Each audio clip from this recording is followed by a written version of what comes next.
Hi, this is Matt Hugg with Think NP with your 5 tips in 10 minutes. And today we have with us Kayte Connelly, who's president of Best Principled Solutions. And Kayte, welcome and thanks for being with us. Thank you, Matt, for this opportunity. I appreciate it. So what's your first tip for nonprofit consultants? What's the first thing you think they ought to be doing? They need to be clear with their vision. They need to be clear what it is that they want to do. So I want to go to Miami. How are you going to get there? Right. Yeah. Okay. Fair enough. So the I want to go to Miami is where you're going. And then how am I going to get there? Is it by plane, by train, by bus? Am I going to stop off in Savannah, Georgia to see Aunt Hilda? Am I going to pick up a jumbo soup or gumbo soup in South Carolina or someplace? Right. Yeah. Right. So being clear.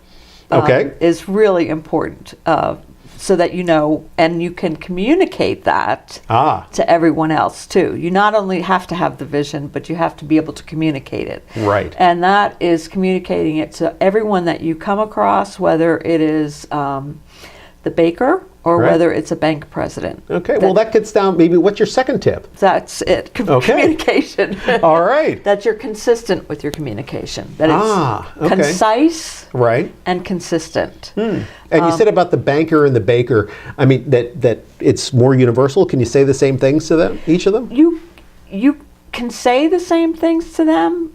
Sometimes people speak different languages, so you have to be aware of the language of the receiver. Right.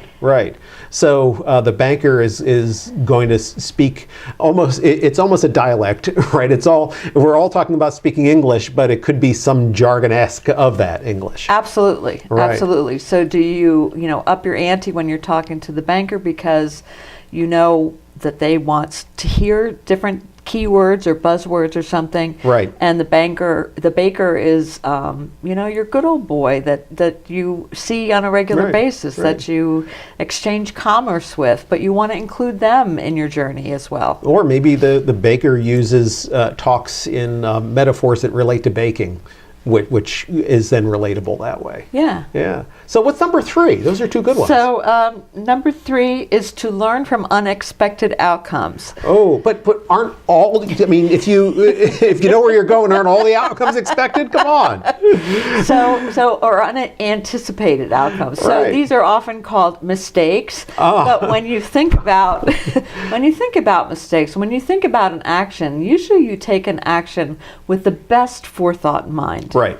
You think about it hard. You put, numbers in place. You put feet in place. You put timelines in place. You've got everything figured out, but you missed the ball. Right. Somehow you missed the ball. So what is the lesson that you learned? Yeah. It's not the end of the world. The bottom isn't going to fall out from underneath you. Hopefully. Right. Hopefully. So don't put anyone in harm's way, but then learn from your unanticipated outcomes.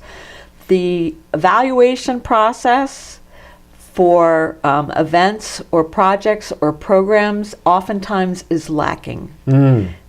So as a consultant, it's really falls back on us to make sure that there's an evaluation piece that's included in all of our so that you can look at the outcomes anticipated and not in whatever you're doing. It sounds like. Yeah. Right. Well, that's great. So I think number 4, right? Number 4 is to plan. Wait. Are we talking about planning? Right. Well, at least, I want to go to Miami. How am I going to get there?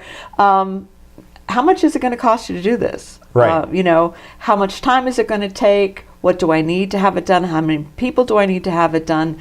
And then also to reflect back on what will happen if we don't do this right now. And that's another piece that people oftentimes forget. Right. We say we're going to do this, but we don't have the money, so we're going to have to put it on the back burner.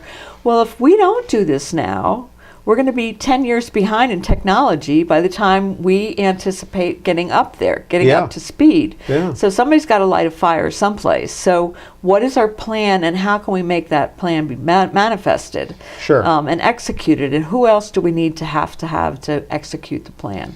Okay, so plan. Plan, baby, plan. So what's the last one? Bring it home. What do you got here? So don't forget to celebrate. You know, people oftentimes right. forget to celebrate. Look at what we did right. Right, of course. You know, look at what we did. We did do this. It was great, and we had great fun doing it. You know, there were a couple of high points, there were a couple of low points, but look at everything that we did. Sure. And how can we improve on that for the next time around? Because there probably will be a next time around. Yes, there probably will be. It's like, you know, okay, baby, we're going to be rolling those dice. All right. And I promise you, this is going to be bigger next year. Right. But how are we rolling the dice? What are we doing to analyze before we roll them? Yeah, exactly.